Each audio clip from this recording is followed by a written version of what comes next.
Donovan Mitchell is fed up with the Cleveland Cavaliers' disappointing play as of late.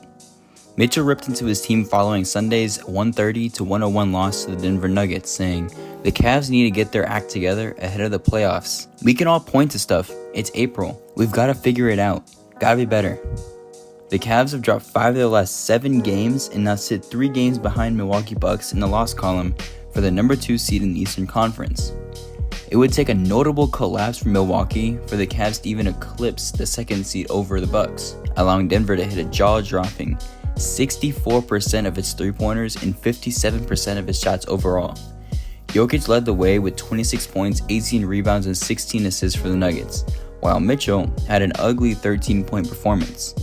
Mitchell was playing in just his 4th game in the month of March and is clearly not yet 100%.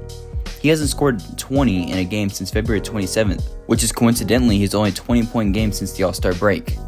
Darius Garland and Evan Mobley have also spent much of the season dealing with injuries, which has hurt Cleveland as a team.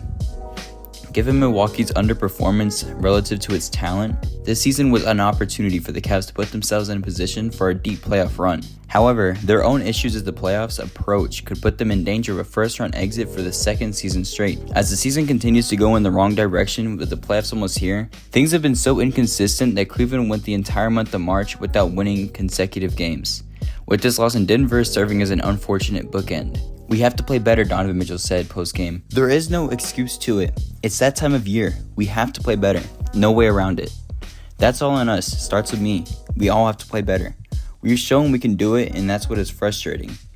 It's not like we don't have the capability to do it. This is a championship-level team with their 2nd-best player, and credit to them, they have well executed.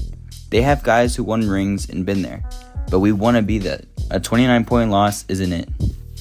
Regardless of the Cavs' momentum, Denver still had Jokic, arguably the best player in the world, who proceeded to slice and dice whatever Cleveland planned on defense. That led to the Cavs scraping and clawing to obtain a quickly evaporated lead, with Jokic spearheading an offensive showcase that outscored Cleveland 89-56. Overall, the Nuggets shot 50 of 87 from the field and 21 of 33 from three-point range, including 6 of 8 from the perimeter in the 2nd quarter alone. The only time the Cavs stayed competitive was when Jokic was on the bench, boasting a -12 differential when Jokic sat. "We could have been better defensively," Cleveland head coach JP Bickerstaff said. "They're a dynamic, high-powered offensive team, but we weren't physical enough to start the game. We allowed guys to get their spots and not interrupt their rhythm. They just built as the game continues to go on. This is an area where we have to be better. We can't allow it to be so comfortable." While it may be harder to contain the best player in the world, it's even more difficult when Jokic is making a collective effort that every one of his teammates gets involved. The Nuggets are peaking at the right time while the Cavs remain inconsistent and listless on either end of the floor. Denver, the gold standard for the NBA championship caliber squad, is where Cleveland wishes they were currently. Instead, it feels like the Cavs are just going through the motions, circling an ever-maddening drain that will result in an earlier than expected playoff exit. Unfortunately, there is not enough time for the Cavs to practice or find their way onto the court with so few opportunities remaining in the regular season.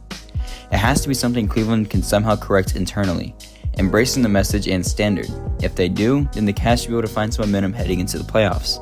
If they don't, there's no telling where things will go for Cleveland. There's honestly no easy way to say it, but Donovan Mitchell is frustrated with the inconsistencies of this team. There's no guarantee that he will even sign an extension this offseason.